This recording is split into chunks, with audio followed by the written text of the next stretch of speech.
នេះមកដល់កន្លែងដំបងកន្លែងដំបងបងប្អូនចង់មកធ្វើដល់នេះកម្មដ្ឋានឬមួយសមាធិមីង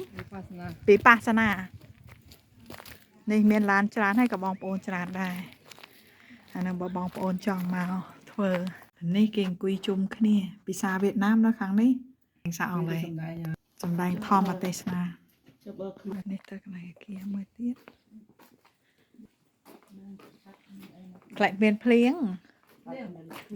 ចាភ្លៀងមានឆាត់អីស្រួលបួចាមានកន្លែងដាក់ស្បែកជើងចាកន្លែងដាក់ស្បែកជើងកន្លែងដាក់ឆាត់ខោអានេះផ្ដាំអង្គុយតាអង្គុយទៅមើលផ្លែខោអង្គុយតាណាស់មែនអង្គុយចឹងអត់ទៅគោដែរកន្លែងផ្ដាំអង្គុយគួរសមណាច្រើនណា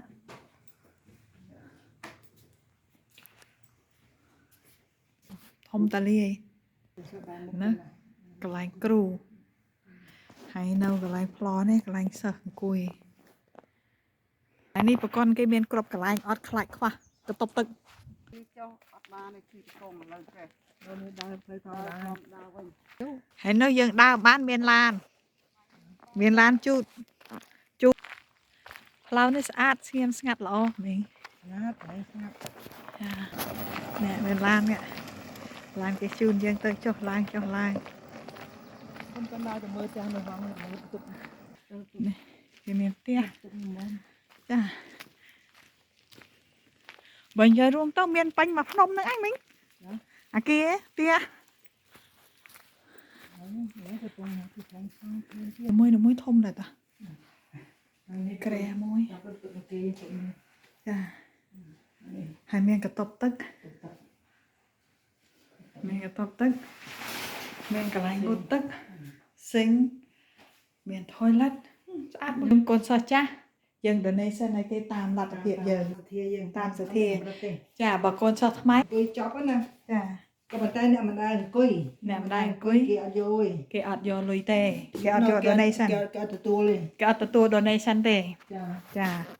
ប៉ុន្តែបើថាកូនចេះចាស់នឹងបានគេទទួល donation លុយវាអត់បរិសុទ្ធមិនថាមិនបរិសុទ្ធទេគេយើងមានធម្មតាយើងចង់យើងនឹងគេយើងឲ្យអ្វីមួយយើងចង់បានអ្វីមួយមកវិញអញ្ចឹងចាចិត្តយើងហ្នឹងណាចាហើយក្នុងនេះក្នុងឲ្យគួរការកាបរៀននេះអ្វីដែលយើងឲ្យគេឲ្យយើងមិនចង់បានអ្វីមួយទេត្រូវបើវាដាក់បរិសុទ្ធឆ្លងកាត់10ថ្ងៃហ្នឹងណាចានឹងបានគេទទួលយក donation ហើយបើថាយើងធ្វើអត់ដល់ទេក៏គេអត់នៅយើងមកអញ្ចឹងឧទាហរណ៍ថាឥឡូវយើងមកអញ្ចឹងយើងមកក្រុមការយើងមក10ថ្ងៃអញ្ចឹងទៅយើងមានបញ្ហាទាំងសុខភាពអញ្ចឹងមានបញ្ហាអ្វីមួយទៅយើងទៅផ្ទះ5ថ្ងៃយើងទៅផ្ទះវិញហ្នឹងចាយើងឲ្យគេក៏គេលុយក៏គេអត់យកដែរចាទទួលទេចាពេលព្រោះពេលខ្លះទៅយើងធ្វើមិនកើតយើងស្ដាយលុយល្អមួយយ៉ាងនេះល្អមិនល្អមួយយ៉ាងល្អច្រើន